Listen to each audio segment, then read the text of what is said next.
Hey, what's up, everybody? And welcome to the 10th episode of the Get Your Bell Rung Football Podcast. He is Kevin Reynolds. I am Bobby Wall, and we are here to talk all things football and hit you with some takes that might rattle you up a bit. On tonight's show, we're going to talk about some guys who have found a new home in our Old Faces, New Places episode. I always like this one, Kevin. How you doing? I'm doing all right. I got my unicorn parts here. So Yep. I'm living the dream, brother. How are you doing? Um, Better. It seems like my health has been wild on this podcast. A few weeks ago, if you remember, my mouth was numb from an oral procedure I had.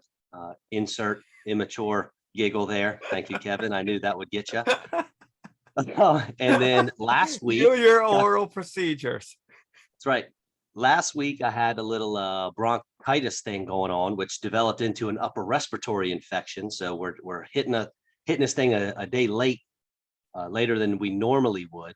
But I am feeling great. Today is the actual first day of summer break for me and the teachers down here where I'm at, North Carolina. So life is good, man. Got a lot of stuff done around the house today, a lot of yard stuff.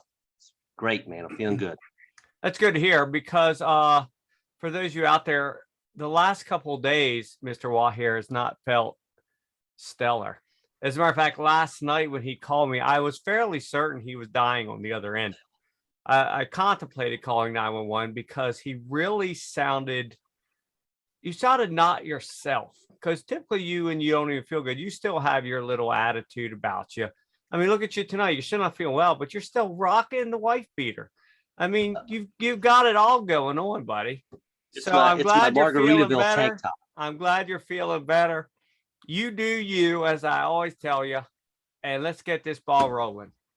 Yeah, man. Yeah, I'll be honest. I was on death's doorstep last night. I never get like sinus pressure and headaches and stuff like that, dude. I was immobile for most of the evening. So well, you sound a lot better. I told Jed earlier, your voice actually does sound significantly better. So I think we're on the right track here.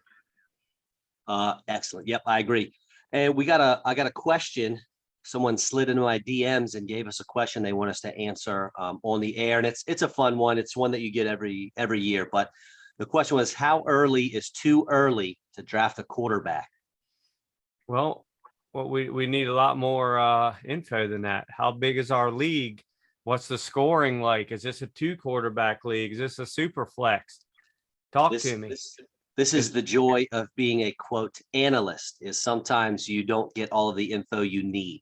So you have to answer generically sometimes or give specific parameters to your answer. Okay, so like my league of record, quarterbacks get a little more than the whole standard 4 points for a touchdown pass. You get 1 extra 5, and for anything 40 yards or over, you get up to 8. So quarterbacks are a little more important. Granted, or on top of that, it's a 16-team league. So if you don't get something somewhat early, you're left with some rough starters.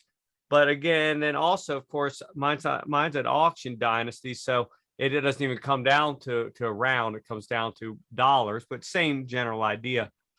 I don't know. It depends who the quarterback is. Depends what you have already, what you're planning to do. I don't know what I would never take one in the first round. That's ridiculous. It makes no sense because you've handcuffed yourself everywhere else. Second round, let's just call it a 12-team league. Yep. Even there, 12-team single quarterback. You could maybe, I don't know, if you really had some crazy reason or some scoring parameters, maybe late second round, but I wouldn't do that either. You know, the way you and I in a redraft league, we're not taking a quarterback till at least the 5th, and that's only if we're really happy with our first 4. Because there's not enough of a difference in the levels of taking the guy that's number 1 and the guy that's number 7 to so that I can sit there and substantiate taking that pick so early. Now I'm handcuffed everywhere else. 100%. Man, it would be a very rare occurrence for me to take a quarterback before the 5th, and even those middle rounds, I'm not a fan. And a perfect example why is last year in my league of record, which is a 12-team single quarterback league, I got Jalen Hurts in the 10th or the 11th, I think. And, some guys said, oh, Jalen Hurts. and we know how he turned out, right? 7th overall quarterback from last year. So you can find those values late. And in terms of auction, which you brought up, last year in one of my auction leagues, I got Tom Brady for $3. I'm not going to spend up on a QB, and I'm not going to draft one early. Now, does that mean I'm not going to get Josh Allen? Most likely. I have to have a pretty stacked team in the first 3 rounds if I'm going to take Allen in the 4th. And Allen's going to go before the 4th. So I'm not going to get him. I'm not going to get, the other high ranking guys.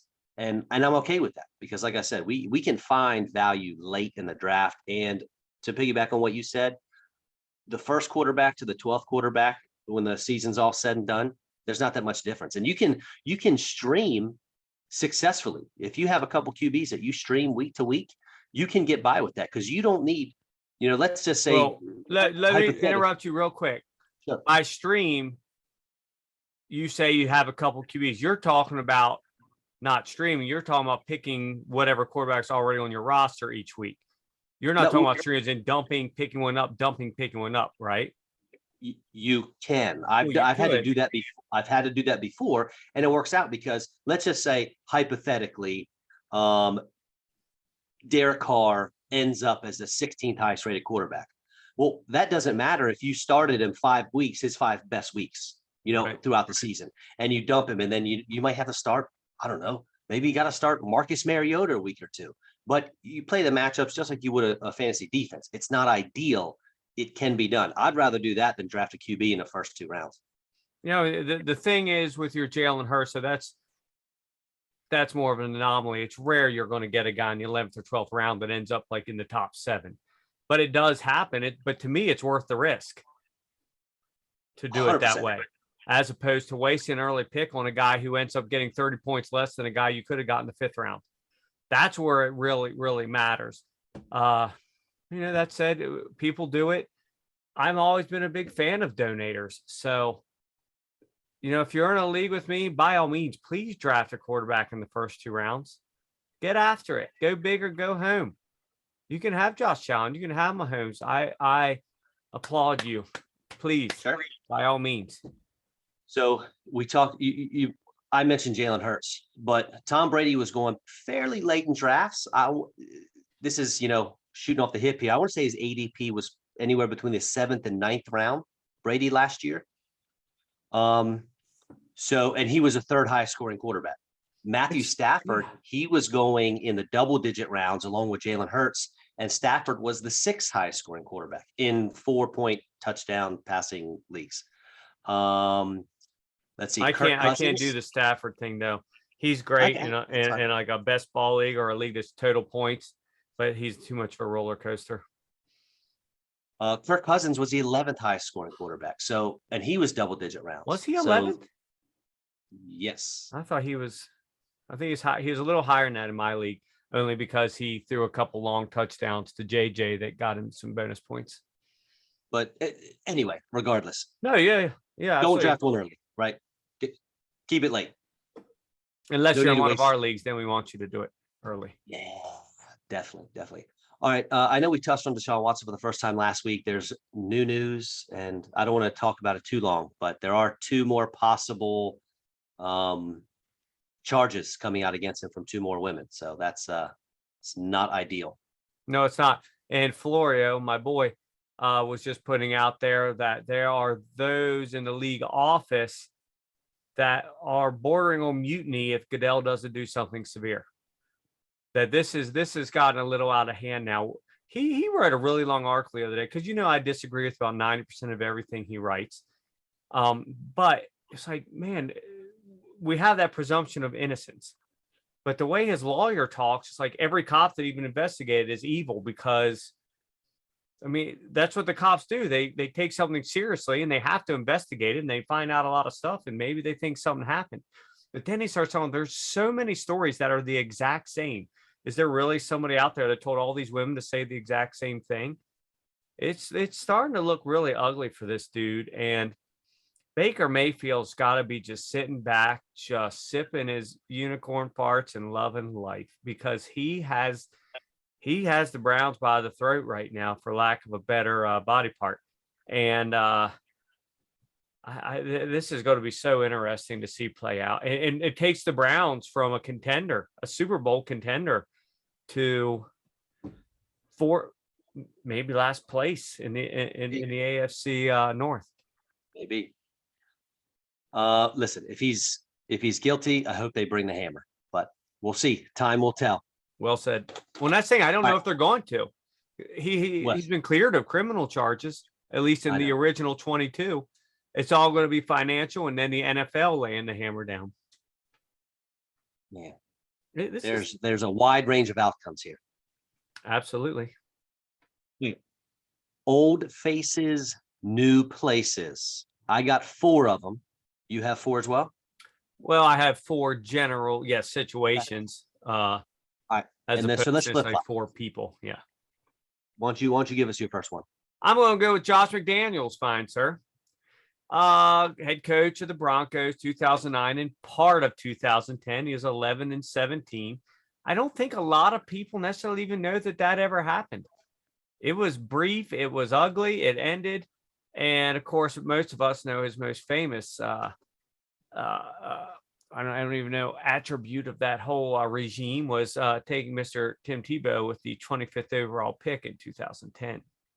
Is this McDaniel's 3rd stint as a head coach? Well, you're saying that. I guess you're trying to trip people up here.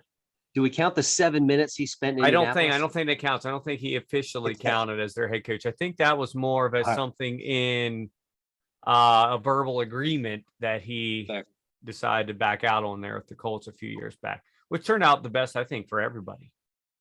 Agreed. But I think he's a new guy now. He's there with Dave Ziegler. This is crazy. I'm going to throw some stuff about this guy and why I think this could work. I read an SI article about him 2 days ago.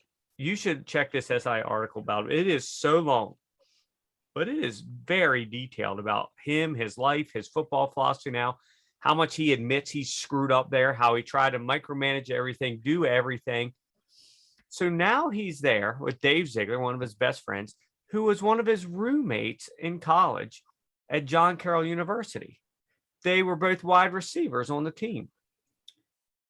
Dave Ziegler in 1999 led all of Division III in total purpose yards, all-purpose yards. And that's his GM. So they're buddies. They're working together. Nick Caserio, GM of the Texans, was their quarterback when they were there.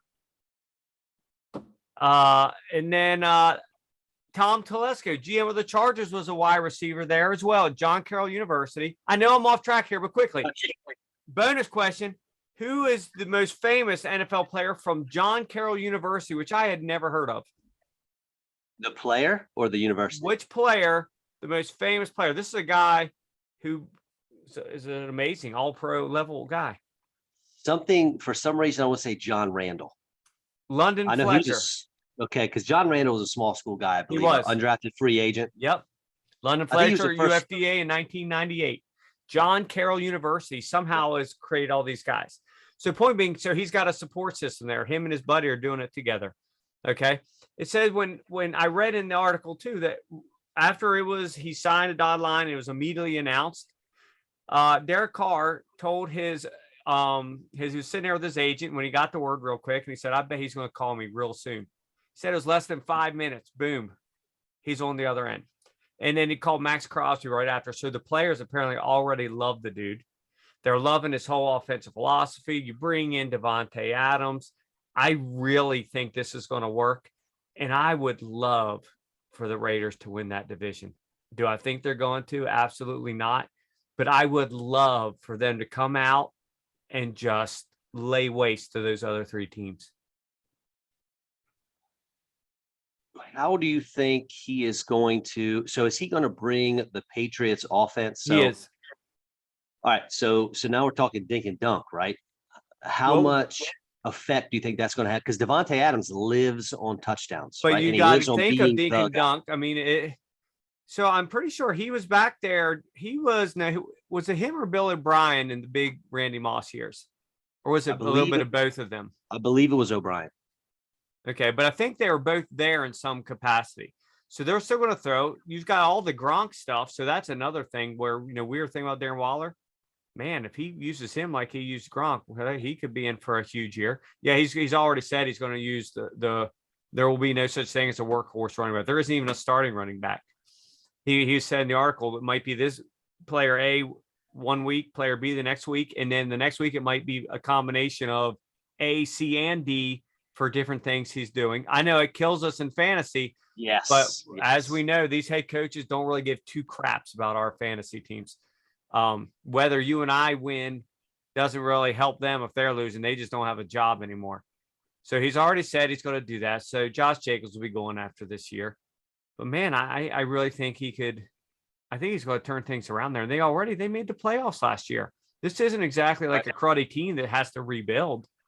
And if you want your team to get behind you, your new head coach stepping on the scene, and you want your team to get behind you, going out and trading for the best wide receiver in the game is a good way to show your squad like this guy is in it to win it, buddy. Yeah, he was mentioning how in the past he didn't even know half of his staff. Now he's pulling the Andy Reid routine, and Bill Belichick, he said, does it too. The whole thing, your son has a little league championship game tonight. You don't have to ask permission. Just tell me you're going. Of course you're going. I'm making you go. So he's already doing that with his staff. His players said he's making a point to learn like the equipment manager's name, everybody's name in the building. And it's just a whole new world. He admits that it was a total disaster of 100% his own making in Denver. I think he's going to be sharp, and I'm looking forward to it. Yeah, I love it. It's tough to improve and learn from your mistakes if you're not willing to admit they were mistakes. Right. So that's good for him. Absolutely. Great for the Raiders. For sure. Well, can't be as bad as the last. Yeah, that last regime, that didn't pan out, did it? Although the interim guy, I can't even remember his name. He was great. I can't either. The players really got behind him. They really respected him. He went to Green Bay. I think he went to Green Bay to run their special teams because they were ranked dead last in special teams. Obviously, it cost them the playoff win. I think he went there to straighten that out. Yeah, he was hired. Once McDaniels was hired, that guy was hired about 3 minutes later. Yeah. All right. My first is sort of a collective unit, and I chose the Bengals offensive line. And I chose this unit due to the fact that the Bengals are the returning AFC champions, and they fixed what was arguably their biggest hole. I'm not sure the Cowboys O-line of the early 90s could have stopped Aaron Donald this past February in the Super Bowl, but he did make it obvious that Cincy had to do something. At the end of the season last year, PFF rated the Cincinnati offensive line as the 20th best unit in the league. And I'll give you the ratings for their starting five at the end of the year. And just for some reference, Zach Martin was a 94.2 and Tyron Smith was a 91.9. So that's how PFF graded them. And here's the Cincinnati offensive line as of last year. Jonah Williams, left tackle, was a 77.9. Not bad. Quentin Spain, the left guard, was a 72.3. We can do that. And here's where the rails fall off. Trey Hopkins was a 51.4. Hakeem Adeniji was a 48.4. And Riley Reif was a 67.3. So the only O-lineman starting that they're returning is Jonah Williams, our left tackle. So we got 77.9. Now they're bringing in, he was a rookie last year, second round, Jackson Carman. He was only a 56.3 last year, but he was a rookie. And this dude is 6'5", 330 as of right now, penciled in at left guard. That's a monster guard. They went outside Ted Karras from the Pats to be center, 77.2. Then they went out and got Alex Kappa from the Bucks, 74.2. And then they get Lael Collins, the right tackle from the Cowboys, at an 84. So the best offensive line for PFF last year was Dallas. They were a 411. Was their total score 411. And I don't throw a bunch of numbers out here, but here's the last one. Currently, the Bengals were 317. They're now sitting at a 364. Now, this is all from last year. And, obviously everything changes year to year. But we're talking a 50-point improvement, and that's nothing to scoff at. And as it stands right now, Jonah Williams, their left tackle, is 6'4", 302, and is their smallest offensive lineman. So basically, I went through all those numbers to tell you that their line used to suck, and now it doesn't. And that's big time for the returning champions of the AFC. My favorite part of that whole is that you use the word scoff. Okay. I mean, it's a fine word. I am a bit of a wordsmith at times. Yeah, you are a wordsmith. Well said. Yeah, I think this could be big. They already had a great offense. Now it's going to be better. I don't think as a unit they were as bad as maybe the PFF ratings looked. But man, when you can improve that much, geez, you didn't really have any other glaring weakness.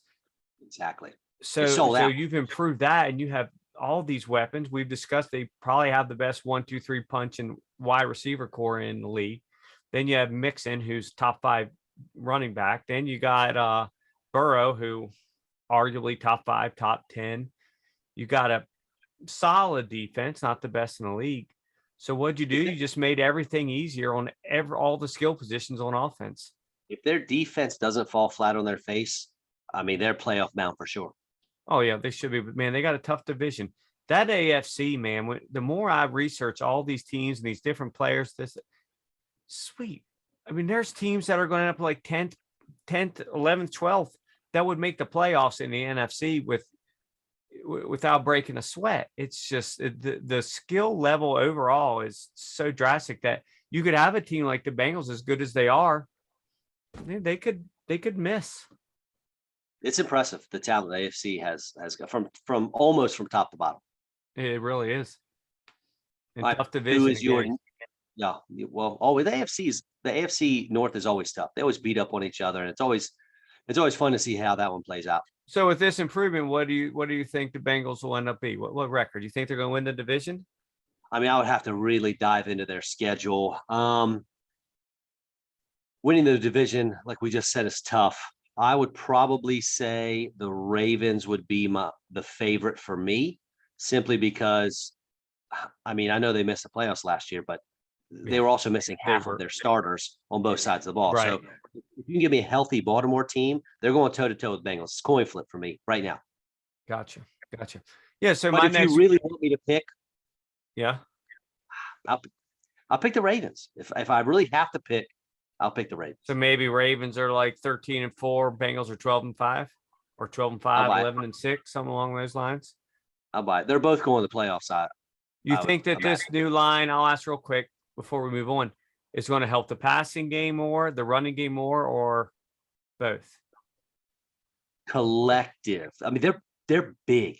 So as long as they can move, I don't know how much pulling and all that stuff that the Bengals do in their run game, but they're going to be able to pass protect for sure. And if they're just going straight ahead or doing like a zone blocking scheme, then it's going to be, I mean, race into the end zone, whether you're T. Higgins or Jamar Chase or Joe Mixon. Yeah. Okay, cool. So then I imagine you're expecting some huge years out of those weapons. Sure am. Yeah, me too. So I went with Von Miller. He's 33 years old now. He wanted to go to Buffalo. He actually says he hopes he's the final piece to the puzzle there. He said he most definitely didn't want to sail off into the sunset with the Rams. I think they sort of brought him in for that big punch. They got the Super Bowl, and then they're like, okay, thanks. Just sort of like, thanks. There's the door. Been nice. Appreciate it. I just don't think he felt respected, not necessarily by players, but I think the management there just sort of one-time deal. It worked out great for everybody, including him. Move on. So he signs a 6-year, $120 million deal with Buffalo. We both know, I think the last 2 years are throwaway years just for salary cap purposes. He's probably not going to be dominating at age 39, but you never know. 8-time Pro Bowler, 3 first-team All-Pros, I think 3 more second-team All-Pros. Hasn't done it since 2016. Big deal. Defensive Rookie of the Year in 2011. Last year, he still had 9 sacks, 88.7 PFF grade. They put to him, which I guess it makes sense. They put him in their tier 5, which they call declining forces. Guys that are still kicking butt in any given game might have 4 sacks, but aren't what they were 5 years ago. And I guess I buy that because he's not. Well, let's not make any bones about it. He's not what he was. But that playoff run, his grade PFF was 93. Yeah, he jacked that up there in the playoffs. Bills last year, I don't know if you know this, they finished number 1 in total defense, total yards per play, passing yards allowed, passing yards per play, first downs allowed per game, third down conversion rate, and points per game. So and they got Von Miller and Tre'Davious White's coming back. the one of my favorite cliches: the rich get richer. Just okay. Well, that wasn't good enough. Let's get even more. So now you just got more firepower. Yes. So that they are, you potentially, as we've discussed previously, you might have the number one offense and number one defense in one city. And I want someone I've read now. This was an interesting take. I can't remember who said it. Buffalo used to be a place people didn't want to play. There's nothing to do there. It's freezing cold. Like their biggest, tallest building's about 3 stories. That's not the case now. Players want to go there. Football players want to go there because they want to get away from all the drama, all the crap, all the cameras. They want to go there to win football games. It's Well, that's so what happens weird how that flip-flop. Like people are begging to go to Buffalo and Green Bay, places like that now where they used to avoid like the plague. So people liked Buffalo when they had Jim Kelly, right? Hall of Fame yeah. quarterback. And they haven't had anyone since him until Josh Allen. You find yourself a franchise quarterback again, and guess what? People want to come play for you. Yeah. It's not that hard. I mean, it's hard to find that guy, but once you have that guy, people want to come. They'll flock. Oh yeah. And the Bills Mafia, I mean, they treat those players right. Oh yeah, we talked about that Yes. fandom before. They have some of the best fans in any sport in the country. Yeah, so this guy, he's going to go there and just add more to it, and maybe he is the last piece. We'll see. Again, AFC going to be tough. And I think they're going to like him as a person. Doesn't Von Miller have like a bunch of chickens and like live on a farm and stuff? Those blue collar folks in Buffalo love that about it. Yeah, he's a cool dude. And like you said, I don't know what percentage snaps he's going to play this year, but he still had 9.5. He almost had double-digit sacks last year. He's still listed as a starter. So I think he's going to play good. He's only 33. He's not over the hill yet. You're right. It's not going to be a thing where he's in every down, but I think he's still going to play a very high percentage of snaps. They didn't give him $20 million a year to be situational rusher. Well, that's a fair point on your part. I'm going to go with another defensive pairing, and that's going to be Khalil Mack, pass rusher like our boy Von Miller we just talked about, and J.C. Jackson. The Chargers were 29th in points given up last year, and they also play in what could end up being the highest scoring division in the history of professional football. That being said, they went out and are, in my opinion, leading an arms race for defensive mercenaries. First, they traded with Chicago for Khalil Mack. This dude is a 6-time Pro Bowler, 3-time All-Pro with almost 80 career sacks. He's coming off a down year. He only had 6 sacks, and he definitely hasn't been as productive for Chicago as he was with the Raiders. But now he's running alongside Mr. Joey Bosa, and he has an offense that is going to force teams to play catch-up, and that is exactly what a sack artist like Mack wants. Think about the Rams, and think about Dwight Freeney and Robert Mathis back when Peyton Manning was tearing up at Indianapolis. Man, just pinning your ears back and going after that other team because you know they got to throw to catch up.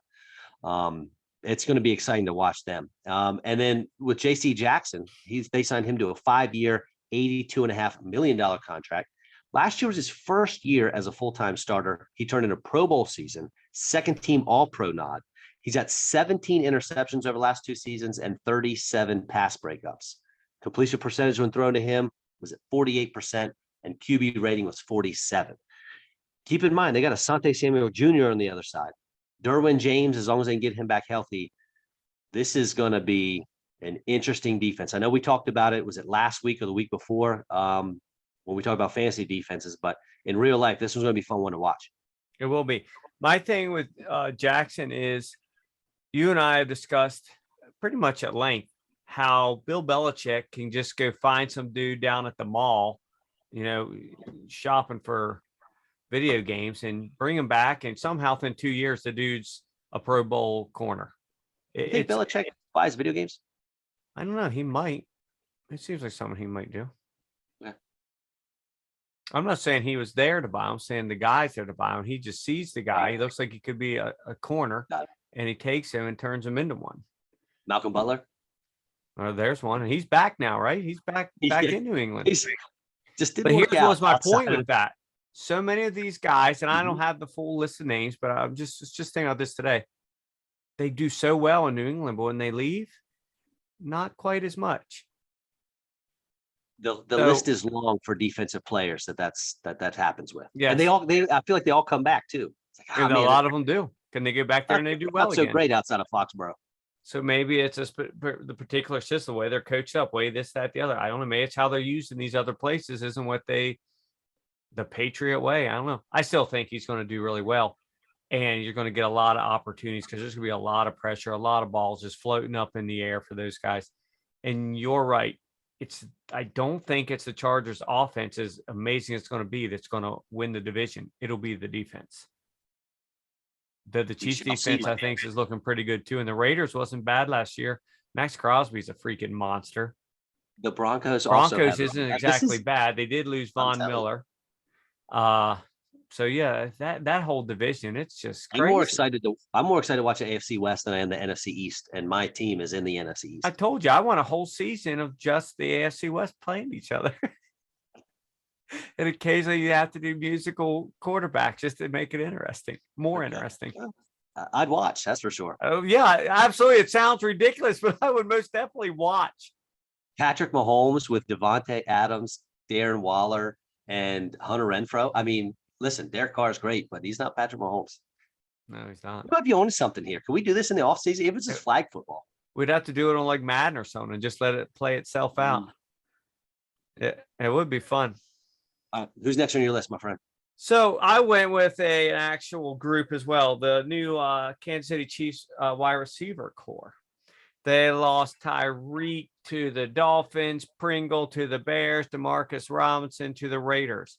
They accounted just last year for 178 catches, 2,071 yards, and 17 TDs, which isn't crazy because Tyreek didn't have as many TDs as he has in the past. So you bring in Juju. You bring in MVS. Obviously, Sky Moore, rookie, but that's not really an old face. That's a brand new face. Did you know that Juju is only 25 years old? Yes. It seems like he's been around for freaking ever. He's 25.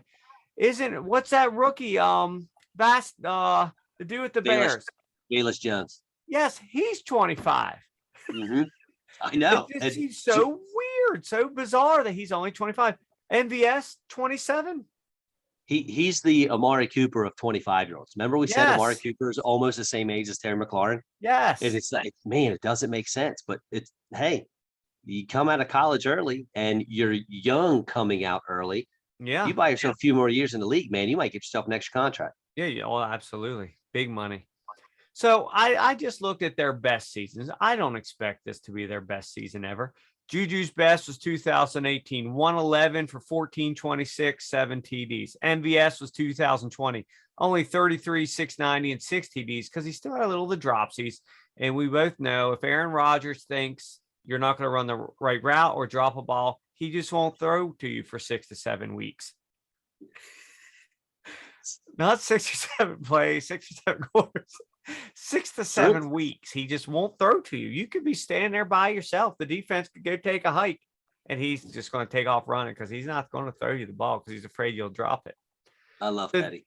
Obviously, Mecole Hardman's still there, but they also, on top of all this, signed Justin Ross out of Clemson, a guy who considered 3 years ago as a first-round talent, destroys his spine, has spinal surgery. Now he doesn't even get drafted.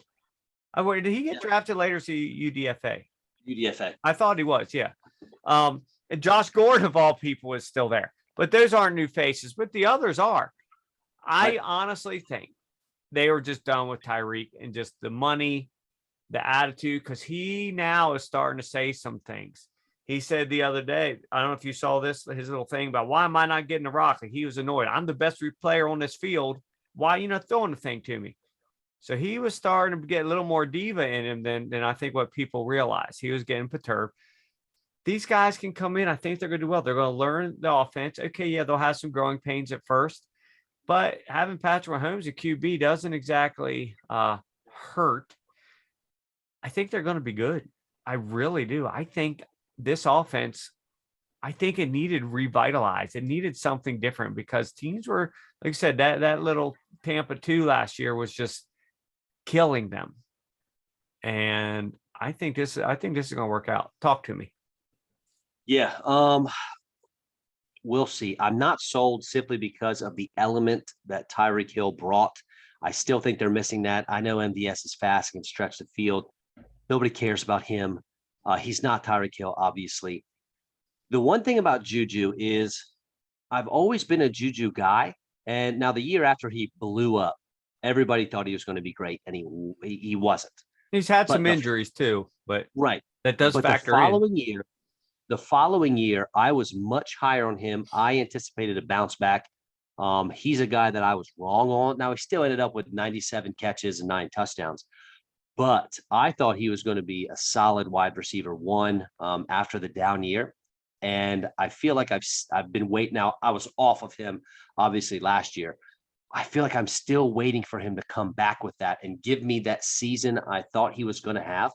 I don't think it's going to happen this year in Kansas City, but I do think he can be a solid contributor in real life and in fantasy. I mean, if he ended up as a wide receiver 23, I think that's a really solid year for him.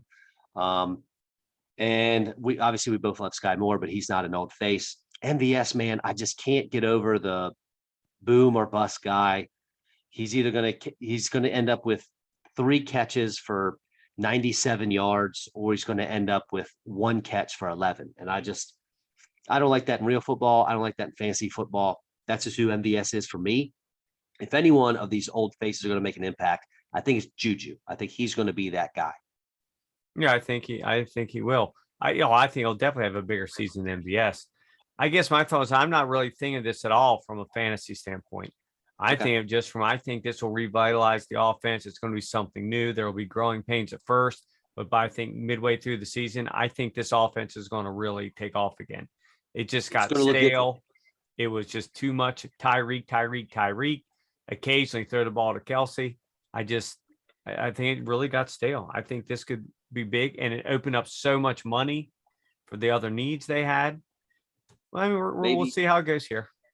Maybe Andy Reid missed the days in Philly when he didn't have a true number one wide receiver and he was throwing to James Thrash and Todd Pinkston. Maybe he just wanted to relive those years. Maybe he did, or maybe he's expecting Sky Moore to be that guy, and these other guys are going to be playing the slot, and just MVS just going to be streaking down the field to open up everything underneath for Kelsey. Don't know. We shall see. He had a reason, and I'm at the point now. I got to give Andy Reid the benefit of the doubt because dude knows 100%. What he's doing. And again, 100%. Having Mahomes doesn't exactly hurt their chances. So it'll be fun to watch. All right, my third guy.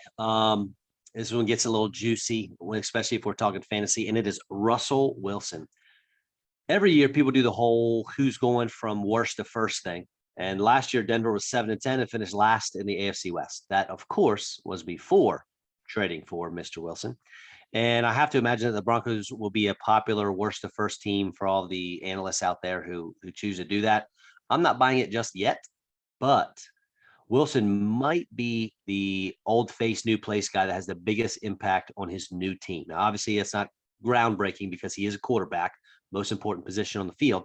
And he's been one of the best in the league for many years. But it's probably the truth. The last time the Broncos made the playoffs was 2015 when Peyton Manning was at the helm. And they've only had one winning season since then. They were 9-7 the first year after Manning retired. Last year, Denver had the 3rd ranked scoring defense, but only the 23rd highest scoring offense. So you get rid of Drew Lock, you bring in Russell Wilson. That's a pretty good trade-off there, considering Wilson's a 9-time Pro Bowler. He's been the Pro Bowl every year except one. He's stepping into an offense with some serious playmakers, and he's only 2 years removed from a 40 passing touchdown season. I know he's had DK Metcalf and Tyler Lockett to throw to, but his core he has right now is probably the deepest he's ever played with. Cortland Sutton, Jerry Jeudy, Tim Patrick, KJ Hamler should be back from injury. Plus, he got Javonte Williams, our guy, and Melvin Gordon. And Russ is efficient. He doesn't need a ton of passes to get it done. I think the Seahawks ran the least amount of pass plays last year, and Wilson was 5th in yards per attempt and 7th in fantasy points per dropback.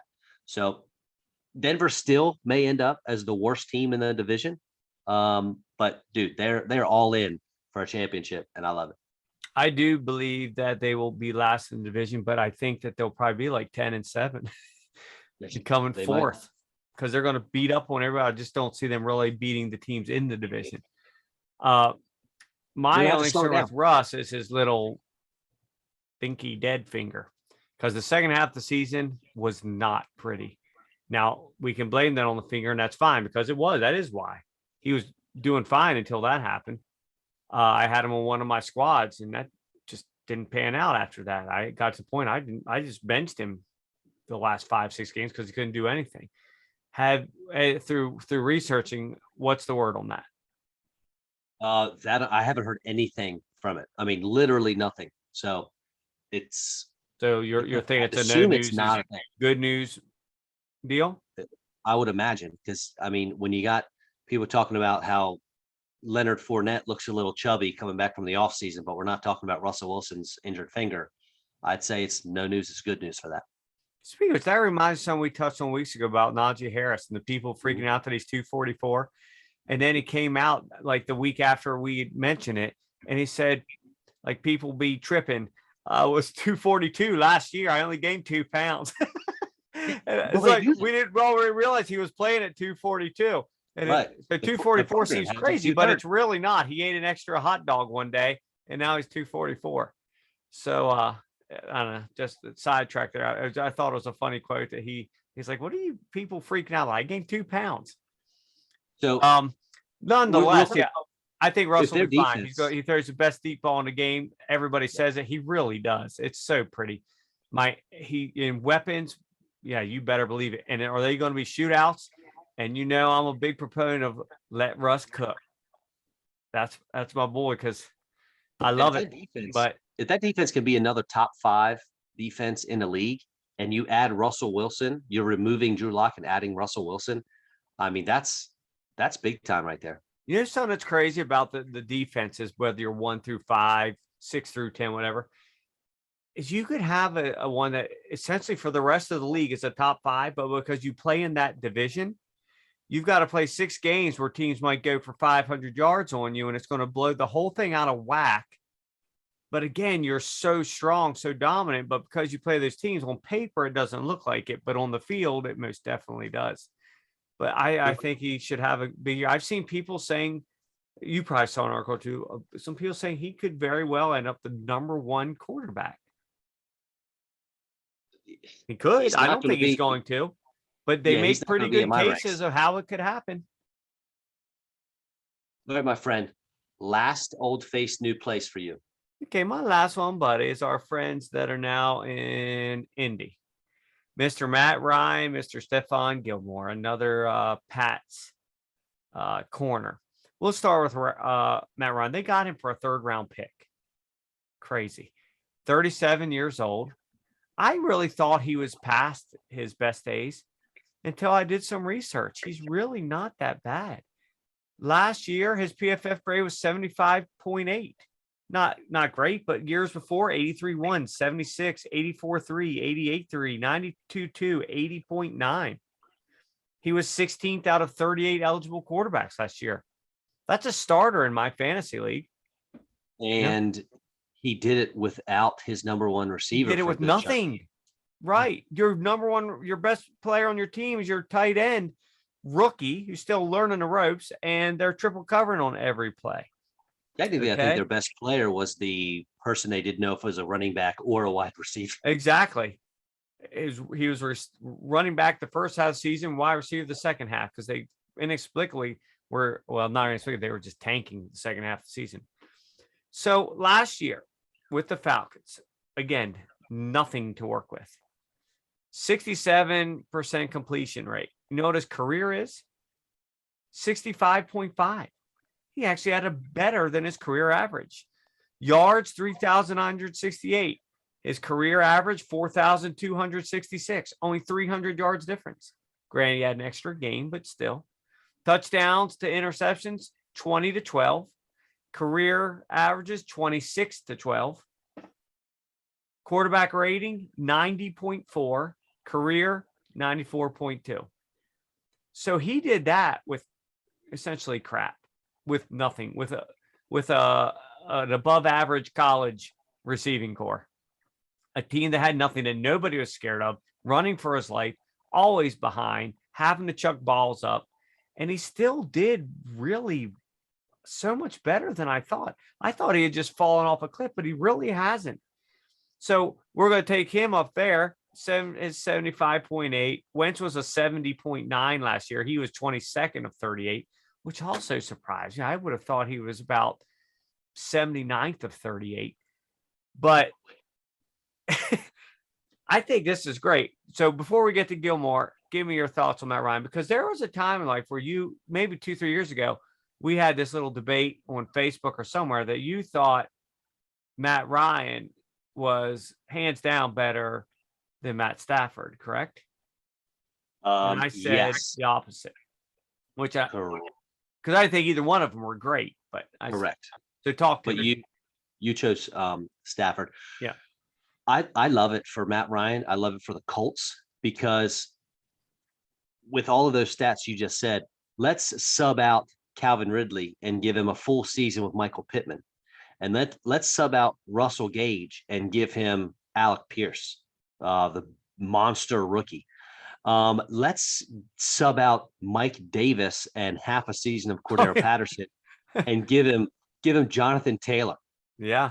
This is shaping up to be, I mean, a dream scenario for Matt Ryan. The Colts, everyone was picking the Colts to win that division preseason. Maybe some folks were throwing the Titans out there because the Titans always seem to overperform, but they were a very popular choice to win the AFC South. And I don't know how adding Matt Ryan gives you worse odds, because No way. I think he's better than Carson Wentz. And he's as far as fantasy goes, he's had more than one productive receiver before in his career. I mean, he was throwing, was it Roddy White and Julio Jones? He made both of them fantasy relevant. Right. So there can be fantasy relevant guys throughout this offense with Matt Ryan running the show. Did you just make the claim that Julio Jones was only fantasy relevant because of Matt Ryan? I said Matt Ryan had 2 fantasy relevant wide receivers. He was able to make 2 fantasy relevant. So your boy Matt Stafford, did he ever have another fantasy relevant wide receiver not named Calvin Johnson? No, not necessarily. Okay. But I guess I didn't understand your wording, as though like if anybody else was quarterback, Julio Jones wouldn't be fantasy relevant. I think he'd be fantasy relevant, but anywhere. But I buy your Roddy White. Yeah, he'd have been a nobody. My thing with Ryan over your boy Wentz folds. You've got their playoffs on the line. You're playing Jacksonville, the worst team in the league, and you get blown out. You're down 21-0 in the first quarter. He looked like he couldn't wait to get off the field. He just wanted it to be over. And we all knew he was never coming back after that. Matt Ryan, I'd never gotten that feeling. Even when they blew that Super Bowl, at no point during the game did I think he was sucking. He was scared. He was frightened. If anything, he didn't blow it. Their defense did. They couldn't stop the Patriots to save their lives. Ryan gives them a 28-3 lead, and then they just blew it. So I think, yeah, all these guys are going to have better stats. They're going to win more games. They're going to be ahead in games. Taylor will be better. Everybody. Is this a long-term thing? No. But if you're going all in, this is a guy to get for this year. And for a 3rd-round pick? Yeah. Really? Really? Do you know Roddy White led the Falcons in receiving 6 years in a row? He was a beast. Yeah, he could play. He could play. And he was one of those guys you could get in the 4th, 5th round. You know, you could pay $20 for you. Nobody ever gave him any respect. So he's a guy you could count on getting later and get you a wide receiver 1 stats. I mean, low end wide receiver 1 stats. He might have 1 or 2 years there that were really dominant, but oh yeah, that dude could play. So my other one, Stephon Gilmore. He's got a 2-year deal, $14 million guaranteed, only 3 years out of Defensive Player of the Year. Had 2 picks last year, rated a 77.1. with PFF. He was number 16, I believe. The dude's a beast. He's, like I said, just removed from that. He's going to come in there immediately, make them better. He hasn't done a whole lot the last few years, but he's had a lot of injuries, and I don't like to use injuries as excuses, but they are reasons why people struggle. You add those guys, you have two people like that, essentially an offensive player of the year, a defensive player of the year that aren't that far removed from it. You take this 9-8 team, and all of a sudden they're 12-5 in a very, very, very weak division. Right. And I think that's a key that people need to remember is you got 4 games against the Texans and the Jaguars. Yeah. So whether it's real football or fantasy football, that is, well, we thought it'd be easy for the Colts against the Jags last year, but I mean, those are 4 prime games to eat if you're Indianapolis. Plus Darius Leonard, don't forget about him running the defense there from the linebacker position for the Colts. It's going to be, they should be this year, they should be at least as good or better than they were supposed to be this past season. They should be. And Tennessee, man, they just seem like last year was done with smoke and mirrors. There's so much, it seems, turmoil for a team that did so well. They ended up the number 1 seed, yet nobody gives them respect. I don't think anybody would be surprised they didn't even make the playoffs this year. So that division's there for the taking. So if they don't do it now, I don't know. Heads might roll after this season. Frank Reich will definitely be on a hot seat. That's for sure. Oh, no doubt, because this will be your 3rd quarterback in 3 years. You just keep bringing in these one and done guys. First Rivers, then Wentz, now this. So he's. I think you're right. You got some real talent on that team to just miss the playoffs altogether. He's not afraid to kick the tires, is he? No, he is not. So made him a good backup quarterback. He went in there and he just went after it. If it worked, it worked. If it didn't, okay. All right, sir. So we've been talking about the AFC and how talented it is. And I just realized that I had 4, you had 4 old faces, new places, all of them being from the AFC. That was unplanned, unscripted. I didn't even think about it. Because my last one is Mike McDaniel. You started with Josh McDaniels, coach. I'm going Mike McDaniel as my last one. New head coach for the Miami Dolphins. And I'm talking about him because he's coming from San Francisco, where he was the offensive coordinator from 2017 to last year. And he also served as a run game coordinator for an offense that had the 6th most rushing attempts in the NFL last year. Miami was 18th last year. San Francisco was also 5th in rushing touchdowns. Miami was 24th. And this next one is going to be not just for Miami folks out there, but for all those Tyreek Hill fans. Miami had 615 pass attempts last season. San Francisco had more than 100 less. They had 514, 101 to be exact. And Kansas City had 675. So Tyreek Hill is going from an offense that threw 675 passes to one last year. Mike McDaniel's offense only threw 514. That is an enormous drop. This Miami offense is not going to support a wide receiver 1, not with the run first mentality, not with 12 running backs on your roster, and not with 2 as your quarterback. Jimmy Garoppolo, he's not the best quarterback in the league, but I'd certainly take him over Tua. And he was able to have a wide receiver 1 in Deebo Samuel.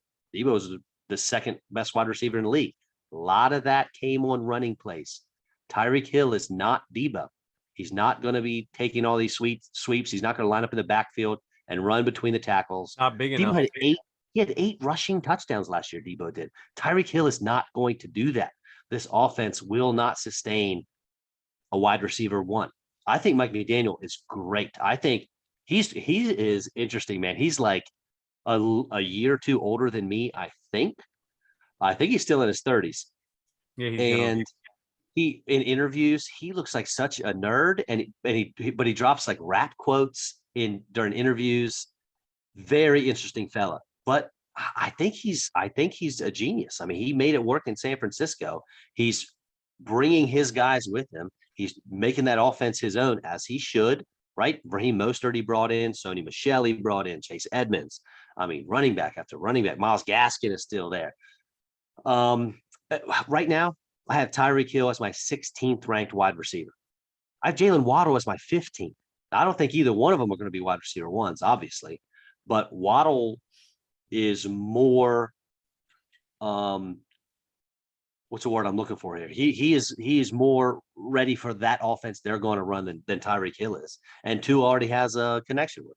Runs in little short routes, a lot of catches, not going to be a lot of air yards of target, but it's Waddle's the guy for me only slightly.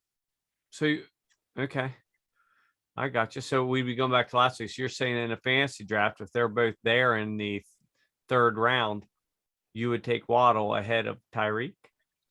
No, I would not take Tyreek, simply because he's probably going to go before that, but even not. And we'll talk about this in our draft strategies episode.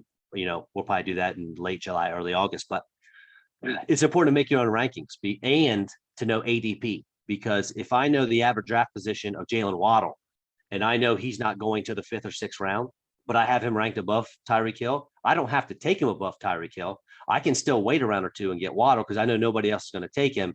I'll still be getting him earlier than he goes, but I won't have to take him then. Does that make sense? It does. It's the same with me. Like, I wouldn't necessarily take St. Brown ahead of Stephon Diggs because I know I could get St. Brown 2 rounds later. Sure. Well, like you last week, you had Mike Williams. You didn't have Devontae Adams in your top 5. Would you really take him ahead of him? You wouldn't have to because that scenario would never come up. Right. That's why it's important to do your own rankings and pay attention to ADP. Absolutely. I think right now, Tyreek Hill is saying all the right things, almost to the point that he's sitting there trying to say that Tua throws a better ball than Patrick Mahomes. There's roughly 0 people on earth that believe that, including Tyreek Hill and Tua. That is one of the stupidest quotes that's come out this entire offseason.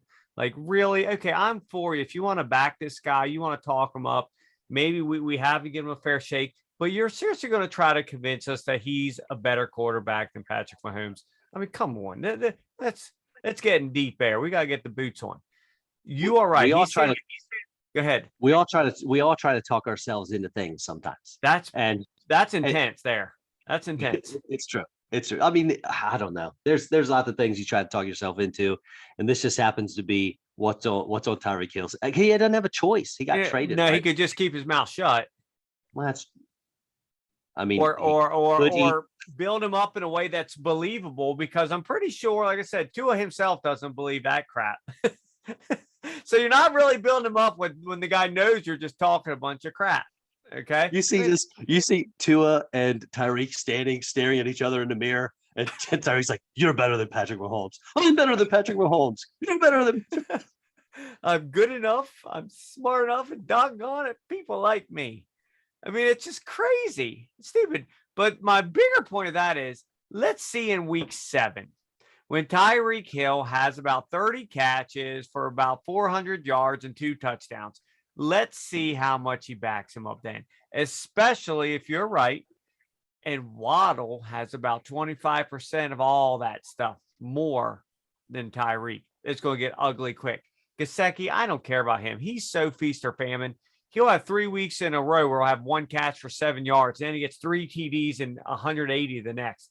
I don't care about him. All the running backs, they're going to run that Niners offense. And Tyreek is not big enough to take that beating Debo. Debo can run around you, past you, or straight up through you. Tyreek That's going to be Mostert. Cannot. That's going to be Mostert's role. It might be think. for the first 2.5 quarters of week 1. Right, for sure. Man, there was never a better fantasy play. It was week 1 last year, right? Yes, it's like Raheem 80-yard Mostert touchdown against the Lions. It was a Lion. Was it the Lions? Yeah, I think it was. The dude played about 10 quarters the whole season, but he had the 2 fastest plays of the whole year in week 1. He hit like 20 some whatever miles per hour. He had the 2 fastest plays with the ball on the season, and he barely played 3 games. Now, real quick, before we, I don't know, close up shop or get to some final thoughts here. We both agree that McDaniel is bringing that San Francisco offense. That's what he knows. That's what What he's they comfortable hired with. him for. Right. That being said, if Gesicki is in the George Kittle role, I'm loving it. I'm actually a lot high. I just listened to a mock draft on Fantasy Pros the other day, and Gesicki went like the 13th round. Yes. Well, Yes, I will. I 13th will round, take I'll that. buy. Yeah, but even I'm higher. I'm higher than most on Gesicki. I don't know. Even Kittle, we talked about it. He's But it's his injuries. so feast or famine sometimes too. There was a game last year they didn't even throw him one ball. It was, a matter of fact, it was the week I played him in the once and done league in the playoffs. I saved him all year. I play him. His first target, not catch, was also, he caught it. His first target of the game came with 3 minutes left in the fourth quarter. Welcome to the NFL tight end world. Exactly. So that's why I can't get so behind Gesicki. 13th round. Yeah, I'll take him all day in the 13th round. Give him to me for $5 in my auction league.